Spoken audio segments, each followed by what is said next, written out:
donc voilà, mais j'ai capté quelques mots-clés, je sais de quoi vous parlez. D'accord, donc on attend un petit peu ton avis sur ce problème électricité, énergie, cette avance qu'elle avait la France en matière énergétique.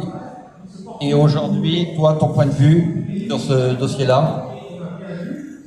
Alors, ce qui est en train de se passer, c'est qu'on est en train de démanteler la souveraineté énergétique de la France. La souveraineté énergétique, c'est découle tout de suite sur la souveraineté économique. Charles de Gaulle disait que sans souveraineté économique, il n'y a pas de souveraineté du tout. Ça signifie qu'on ne peut pas être un pays qui a une forme d'indépendance, de souveraineté, si on est dépendant des autres pour se chauffer, pour manger, pour faire tourner ses véhicules, faire tourner son économie. Donc ce qui est en train de se passer aujourd'hui, c'est la mise au pas des souverainetés nationales en les attaquant par le biais de l'énergie. Vous vous rappelez d'une chose, si on se rappelle par exemple du bombardement de l'Irak ou dans les débuts des années 90, les Alliés ont frappé quoi? La coalition avait frappé quoi? Ils avaient frappé les infrastructures énergétiques. Vous allez dans n'importe quelle guerre, les premiers bombardements, c'est directement les infrastructures énergétiques, parce que c'est ce qui permet de paralyser un pays.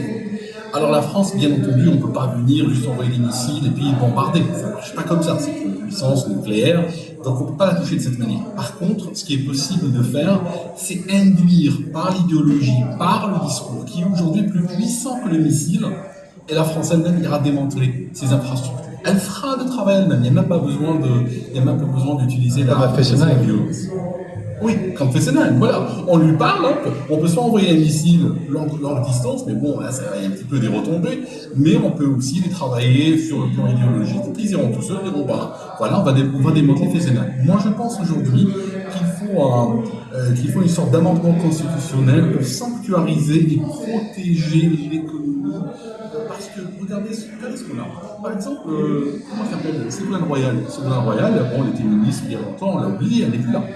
Mais c'est comme si elle était là virtuellement. Pourquoi? Parce que ces gens, ils arrivent, ils font passer des lois qui deviennent opposables et qui forcent le pays à détruire. Et aujourd'hui, on n'est plus dans l'époque des ministres qui arrivaient, qui disaient « à mon époque, on a commencé à creuser le tunnel sous la Manche, on a fait décoller le Concorde », ce n'est plus ça. Aujourd'hui, on a des gouvernements, des ministres qui arrivent, qui disent « moi, à mon époque, j'ai démantelé ceci, j'ai fermé Fessenheim, j'ai interdit la voiture, j'ai sabordé ceci, cela ». Et on doit aujourd'hui protéger l'économie par des moyens extrêmement écrits sur la pierre. C'est pour ça que je parle de constitution, parce que sinon, on n'est pas à l'abri que demain un ministre arrive et dit bon, pour le climat, nous on ferme Airbus par exemple, ou bien on ferme BF. Ça peut totalement arriver. Tout avec ce qu'on est en train de dire.